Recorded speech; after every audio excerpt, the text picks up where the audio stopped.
mois, Frédéric Antonetti remplaçait Léon Slavagne et débutait comme entraîneur avec Bastia à Geoffroy Guichard contre Saint-Etienne. Ça s'était bien passé puisque Bastia s'était imposé 2-1. Hier soir, c'était le match des extrêmes entre une équipe bastiaise, leader invaincu de notre championnat, et une formation stéphanoise toujours à la recherche de son premier succès. Sanjak a eu une bonne occasion. On passe à la 37e minute. Moravchik déborde. Centre à ras de terre, Sanjak ne peut frapper, alors il remet au centre. Reprise de Timothée, 1-0 pour les Verts. Et bon début sous ses nouvelles couleurs pour l'ancien avant-centre du Red Star qui, pour sa première titularisation, marque son premier but. On revoit la remise de Sanjak. Timothée est le plus prompt et c'est lui qui ouvre le score. À la pause, Saint-Etienne mène donc 1-0. Nous sommes en seconde période. Ouverture limpide de Sanjak pour Moravchik. Bien que ralenti par Souma, le capitaine stéphanois a la lucidité de lober Valanconi. 2-0 après 55 minutes. Et quel but de Lubomir Moravchik.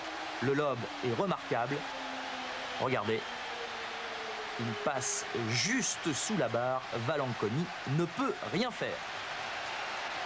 On passe à la 70e minute. Pérez, centre. Sanjak idéalement démarqué. Trompe Valanconi et de 3 buts à 0 pour Saint-Etienne. Et premier but également pour Sanjak sous ses nouvelles couleurs.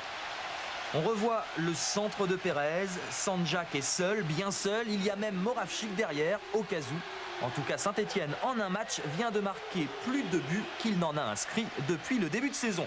Valanconi est songeur. Bastia aura pourtant une occasion, une superbe occasion. Loré va déborder. Centre pour Drobniak, lui aussi bien seul au 6 mètres. Hélas pour lui, il ne peut ajuster sa tête comme il le souhaite.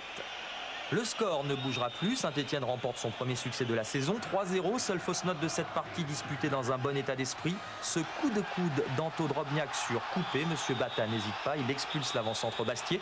Première défaite des Corsets de saison. Frédéric Antonetti invoque le manque d'humilité.